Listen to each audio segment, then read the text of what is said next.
마가복음 14장 21절로 31절 말씀을 우리 살아계신 하나님 말씀을 함께 합독하겠습니다. 함께요. 그들이 먹을 때 예수께서 떡을 가지사 축복하시고 떼어 제자들에게 주시며 이르시되 받으라 이것은 내 몸이니라 하시고 또 잔을 가지사 감사기도 하시고 그들에게 주시니 다 이를 마시매 이르시되 이것은 많은 사람을 위하여 흘리는 나의 피 곧 언약의 피니라. 진실로 너희에게 이르노니 내가 포도나무에서 난 것을 하나님 나라에서 새 것으로 마시는 날까지 다시 마시지 아니하리라 하시니라. 이에 그들이 찬미하고 감람산으로 가니라. 예수께서 제자들에게 이르시되 너희가 다 나를 버리리라. 이는 기록된 바 내가 목자를 치리니 양들이 흩어지리라 하였음이니라. 그러나 내가 살아난 후에 너희보다 먼저 갈릴리로 가리라. 베드로가 여짜오되 다 버릴지라도 나는 그리하지 아니하겠나이다. 예수께서 이르시되 내가 진실로 너희에게 이르노니 오늘 이 밤 닭이 2번 울기 전에 내가 3번 나를 부인하리라. 베드로가 힘있게 말하되 내가 주와 함께 죽을지언정 주를 부인하지 않겠나이다 하고 모든 제자도 이와 같이 말하니라. 아멘. 새로운 한 주간 주님의 기쁨, 주님의 자랑되는 이 한 주간 되기를 주님의 이름으로 축복합니다. 아멘. 우리가 인생을 살다 보면 내일의 삶이 어두워 보이고 점점 큰 문제와 고난의 그림자가 닥쳐온다 느낄 때가 있습니다. 믿음으로 살아가는 우리의 삶 가운데 점점 더 염려되고 근심되는 일들이 생길 때가 있는 것을 봅니다. 사랑하는 가족의 질병 소식이나 불경기로 인한 사업에 어려운 가족이나 주위 사람들의 소식을 우리는 접할 때가 있는 것을 봅니다. 이럴 때 우리의 삶은 어떻게 대처하고 어떻게 반응해야 될지 예수님의 모습을 통해 함께 살펴보려고 합니다. 오늘 본문은 그들이 먹을 때라는 표현으로 22장 첫 구절을 시작하고 있습니다. 그러니까 이제 6월절을 시작하게 되셨고 6월절 시작할 때에 지금 현재 이 식사 분위기가 어떻냐면 어저께 주님께서 어제 본문에 주님께서 너희 중 하나가 나를 팔리라 라고 하는 말씀 속에 제자들이 지금 상당히 당황스러워하고 있고 또 제자 중 한 사람이 판다고 하는 이 말씀 속에 전체적인 분위기는 매우 좀 침울한 상황인 것을 봅니다. 그렇게 된 상황 가운데 주님께서는 이제 떡을 가지시고 축복하시고 제자들에게 주십니다. 이것은 내 몸이라 말씀하십니다. 이것은 내 몸이라 라고 하는 아람어 표현, 원어의 표현은 이것은 나다라는 말씀입니다. 이제 예수님께서 십자가에서 채찍에 맞아 찢기시고 피 흘리실 당신의 몸, 그것을 이제 말씀하시는 거죠. 그렇게 주님께서는 이제 주신 후에 감사기도 하시고 또 잔을 주시면서 이것은 나의 피, 언약의 피다 그렇게 말씀하십니다. 6월절이 과거 애굽에서 나올 때 어린 양의 피를 임방과 좌우설주에 바르고 그 집에 있는 모든 장자들이 생명을 얻고 애굽에서 나와 자유를 얻었듯이 또 이 언약의 피라고 하는 것은 구약의 출애굽기 23장 6절 이하에 모세가 시내산에서 짐승의 피를 통해서 그 어린 양의 이 피를 반은 제단에 뿌리고 반은 백성에 뿌리면서 이것이 너희와 우리와 세운 하나님의 언약의 피다라고 하는 표현이 이제 다시금 말씀되어지는 거죠. 그러니까 이스라엘과 하나님은 언약의 관계를 맺으셨죠. 하나님은 왕이고 이스라엘 백성들은 그에 속한 백성이며 하나님은 아버지고 이스라엘 백성들은 그에 속한 자녀들이라고 하는 언약이요.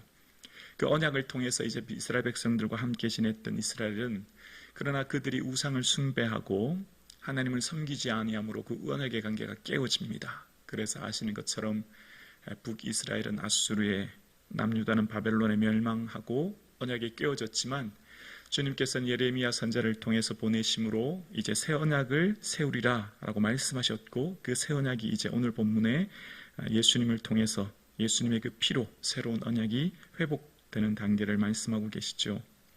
그러니까 과거에는 양과 염소의 피로 주님 앞에 나아갈 수 있었으나 이제는 주님께서 영원한 속죄로 단번에 피 흘리신 그 은혜로 우리가 성소에 들어갈 수 있게 되었고 우리는 예수님의 이름으로 기도할 수 있게 되었습니다. 그래서 그 은혜의 풍성함을 따라 그 피로 말미암아 우리는 속량 곧 죄의 사함을 얻게 된 것이죠. 그 십자가의 보혈로 우리는 새로운 언약 백성이 된 거예요. 그러면서 이제 25절에 포도나무에서 난 것을 하나님 나라에서 새 것으로 마시는 날까지 다시지 마시지 아니하리라. 포도나무에서 난 것은 포도주를 말하지요. 새 것은 새로 다시라는 의미가 있습니다. 예수님은 포도주를 다시 마시는 때 하나님 나라가 새롭게 시작될 것을 말씀하시고 이제 십자가의 피 흘리심 사건을 예언하십니다. 그리고 찬미하면서 예루살렘 감난산으로 가시는데요. 일반적으로 시편 115편과 118편에 나오는 시편의 내용들을 이스라엘 백성들이 2월절에 주님께 찬양했다고 합니다. 그리고 27절에 보면 예수님께서 이런 말씀을 하십니다. 27절에 보면 예수께서 제자들에게 이르시되 너희가 다 나를 버리리라. 이는 기록된 바 내가 목자를 치리니 양들이 흩어지리라 하였음이니라 라고 말씀하세요. 스가랴 13장 7절에 기록된 말씀을 인용하시면서 목사를 치면 양들이 흩어지는 말씀을 인용하시는데 그 앞구절에 보면 너희가 다 나를 버리리라 그렇게 말씀하십니다. 이 버리리라라고 하는 뜻은 원어의 뜻은 걸려 넘어지다, 실족하다 그런 의미가 있어요. 그래서 나를 버리리라라고 하는 표현 숫자 2번에 밑에 나나주에 보면 나로 말미암아 실족하리라 그런 의미가 나와 있지요. 그러니까 너희가 나를 인해 걸려 넘어진다, 실족한다 이렇게 지금 말씀하고 계세요. 자, 여러분 왜 예수님을 인하여 걸려 넘어지게 될까요? 제자들은 평소 자신들이 생각하는 예수님 상이 있었어요. 제자들은 평소 자신들이 기대하는 예수님의 상이 있었습니다. 제자들은 평소 자기 나름대로 계획하고 생각하는 예수님의 모습과 상이 있었습니다. 바로 예수님께서 이 땅에 왕으로 오셔서 저 강대국 로마를 무찌르고 새로운 이스라엘을 이 땅 예루살렘에 세우는 것이 제자들이 예수님께 기대하는 상이었지요. 그런데 예수님은 계속해서 그거와 반대되는 얘기를 하시는 거예요. 나는 고난받고 죽게 될 거야. 그렇게 말씀하시는 겁니다. 여러 번 말씀하셨지만 제자들은 그것을 받아들이지 않았습니다. 예수님의 말씀을 그것을 수용하지 못했어요. 왜냐하면 자신들이 기대하고 바라는 예수님의 상이 있었거든요. 여러분 교회에서 신앙생활 할 때 어떤 사람이 걸려 넘어지고 실족하고 시험 들까요? 자신들이 생각하는 교회의 상이 있어요. 내가 생각하는 목사 상이 있어요. 내가 생각하는 장로님의 상이 있어요. 내가 생각하는 권사님의 상이 있어요. 내 나름대로 생각하는 상, 그리는 상이 있거든요. 그래서 자기 나름대로 계획하고 바라보는 그 틀, 그 패러다임이 다 있거든요. 그 틀과 패러다임, 자기의 기대, 자기의 생각과 맞지 않으니까 시험 드는 거예요. 맞지 않으니까 믿음에서 벗어나는 거예요. 맞지 않으니까 그 길을 떠나는 거죠. 믿음의 길을 떠나는 거죠. 그러니까 자기들이 생각하는 그 틀, 그 패러다임, 그걸 깨는 게 뭘까요? 자기를 부인하는 거예요.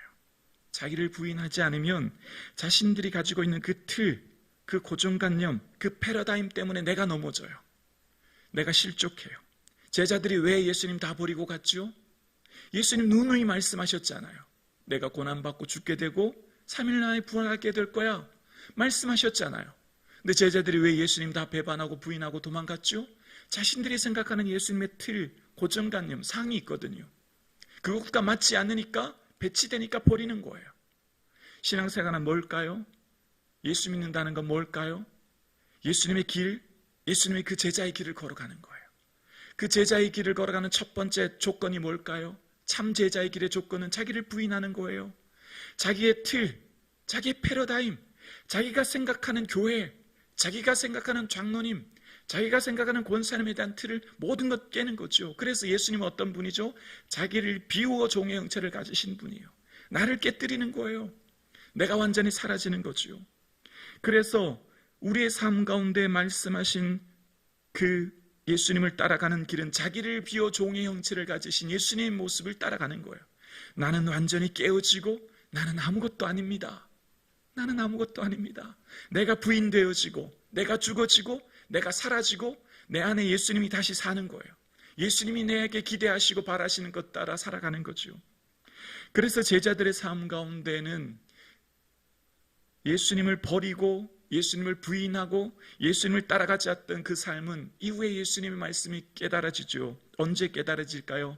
주님께서 28절 말씀에 내가 살아난 후에 너희보다 먼저 갈릴리로 가리라 말씀하셨고, 예수님께서 십자가에 못 박혀 있을 때 나는 물고기 잡으러 가노라 베드로가 얘기했죠. 왜냐하면 자기가 생각하는 예수님 상이 아니었고 자기의 기대와 바람과 달리 예수님이 죽었기 때문에 이제 모든 소망이 사라졌습니다. 이제 모든 기대가 사라졌지요. 그랬더니 다른 제자들도 우리도 가겠노라 라고 하면서 다 뿔뿔이 흩어지고 자기 원래 고향, 자기 물고기 잡는 곳으로 자기 원래 예전 직업으로 돌아간 거예요. 원래 부르셨을 때는 사람 낚는 어부가 된다고 말씀하신 예수님 말씀을 전혀 이해하지 못하고 옛 모습으로 다시 회개하게 된 거죠. 그럴 때 어떻게 되죠? 부활하셨던 주님이 얘들아 물고기가 좀 있느냐? 와서 아침 먹어라 라고 말씀하셨고, 아침 먹어서 조반을 먹으라 할 때 어느 누구도 예수님인지 알지만 감히 묻는 자가 없다고 했습니다. 그때 모든 제자들이 비로소 예수님의 부활하심을 깨닫게 되었고, 그동안 예수님이 누누이 말씀하신 것 바로 이것을 통해 말씀하셨구나 라고 하신 게 깨달아진 거예요. 베드로는 지금 29절에 보면 다 주를 버릴지라도 나는 그리지 않겠나이다 라고 얘기해요. 베드로는 지금 힘을 다해서 내가 죽을지언정 주를 부인하지 않겠습니다 라고 얘기합니다. 그럴 때 예수님께서는 아니야, 오늘 밤 닭 울기 전에 내가 부인할 거야 그렇게 말씀하시죠. 여러분, 베드로는 호언장담했습니다. 내 목숨 내놓고 죽을지언정 주님 부인하지 않겠다고 말했습니다. 여러분, 우리의 믿음은요 결코 호언장담할 수 없어요. 믿음 앞에 모두가 겸손해져야 됩니다. 믿음은 결코 과신할 수 없어요. 지금 아무리 내 믿음이 좋다고 해도 내 믿음 과신할 수 없습니다. 여러분, 우리의 믿음은요 끝끝내 늘 겸손해야 됩니다. 늘 엎드려야 돼요. 누가 감히 나보다 더 좋은 믿음에 있는 사람이 있으면 나와보라고 해라고 말할 수 있는 사람 아무도 없어요. 믿음은 언제 그것을 통해 알게 되죠? 끝을 봐야 알게 되는 거예요. 지금은 과정이에요. 마지막 끝까지 믿음의 경주를 완주해야 되는 거죠. 왜냐하면 지금 우리는 말세 종말을 살지 않습니까? 예수님 초림부터 재림의 시기가 바로 말세니까요.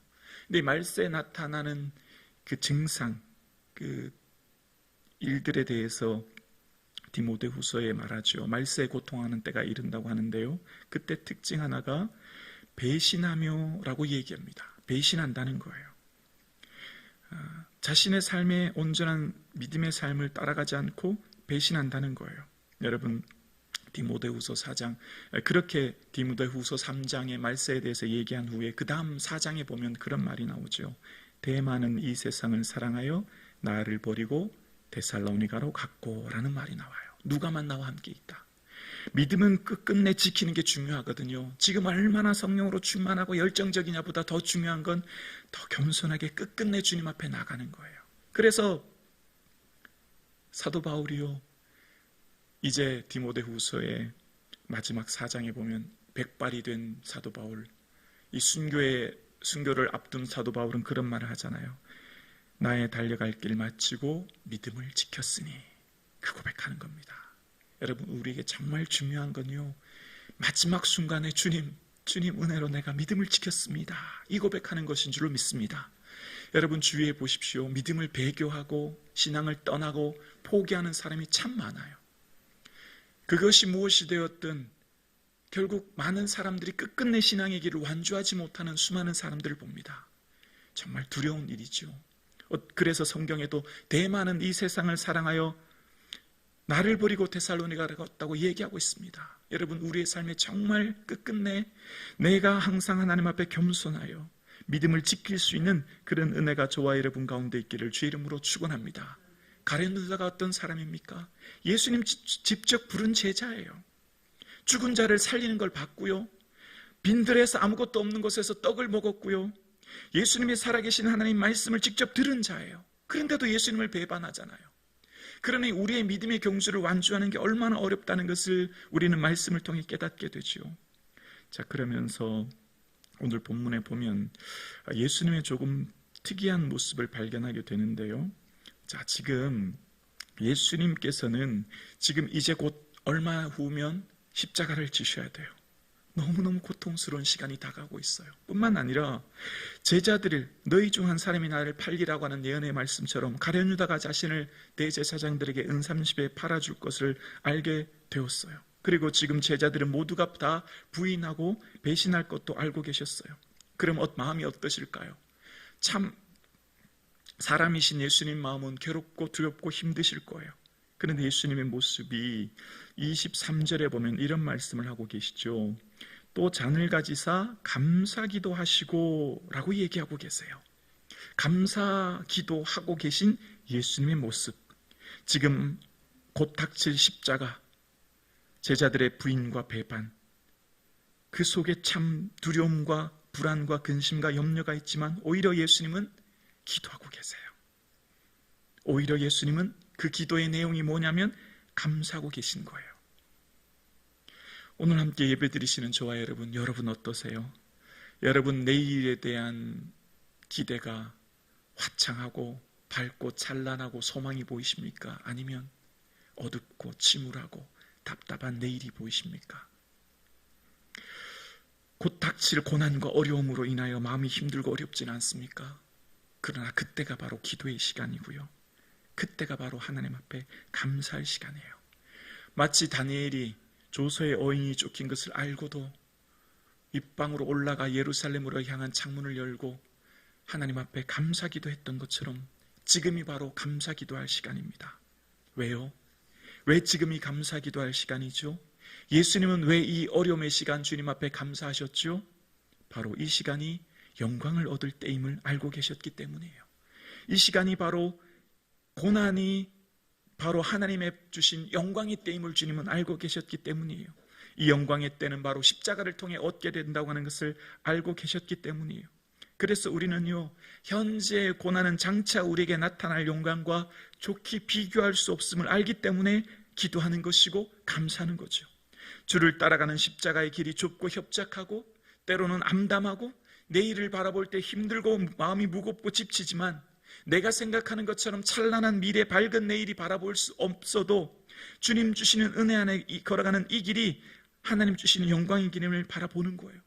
그래서 주님께서는 한 알의 밀알이 땅에 떨어져 죽지 않으면 한 알 그대로 있고 죽으면 많은 열매를 맺는다고 말씀하신 것처럼 당신이 십자가의 죽으심으로 말미암아 온 인류를 구하셨던 것처럼 우리가 걸어가는 이 길이 주님 주신 참된 생명의 길이고 이 길 속에서 주의 뜻이 드러나게 되며 우리가 걸어가는 이 길 속에 하나님 나라가 완성되어지며 우리가 걸어가는 이 길 속에 합력하여 손을 이루실 주님의 능력을 바라보기 때문에 우리는 기도하는 것이고 기도의 감사함으로 깨어있는 것이죠. 고난의 길이 눈물의 길이요 아픔의 길이요 주님 걸어가신 제자의 길이 우리는 때로는 힘들고 어렵지만 십자가의 길이 영광의 길인 것을 우리는 믿기에 오늘 우리도 감사하며 기도하는 줄로 믿습니다. 지금 당장 어렵고 눈물나고 힘들지만 주님께서는 이것이 영광의 때임을 알고 계셨기에 주님 앞에 감사함으로 기도하셨던 것처럼 오늘 예배하는 저와 여러분 늘 깨어 기도할 수 있기를 주 이름으로 축원합니다. 제자 베드로는 다 버릴지라도 주를 부인하지 않겠습니다라고 했던 그 결단, 그 의지가 얼마나 약한지를 알지 못했던 것처럼 때로 우리의 삶 가운데 내 힘과 결심 약하여 늘 깨어지기 쉬우니 주님 나를 도우소서 기도하며 나아갈 수 있기를 주 이름으로 축원합니다. 주님 앞에 나가는 저와 여러분 때로는 우리는 넘어지기도 합니다. 베드로처럼 실수하기도 하고요. 베드로처럼 허물 많아 때로는 주님 마음 아프게도 합니다. 그러나 우리는 염려하지 않습니다. 왜냐하면 주님이 우리를 끝까지 사랑하시기 때문이에요. 자기 사람들을 사랑하시되 끝까지 사랑하시다고 하는 요한복음 13장 말씀처럼 주님은 우리를 끝까지 사랑하십니다. 때로 우리가 힘이 없고 연약하여 내 결심 약하여 넘어지기도 하지만 주님은 저와 우리를 붙들고 계십니다. 주님은 십자가 보혈로 우리를 구속하셨기에 주님은 오늘도 우리를 품고 계시고 주님은 오늘도 나와 함께하고 계심을 바라보시며 때로 힘들고 지쳐 넘어질 때도 주의 은혜를 바라보시는 저와 여러분 되실 수 있기를 주님의 이름으로 축원합니다.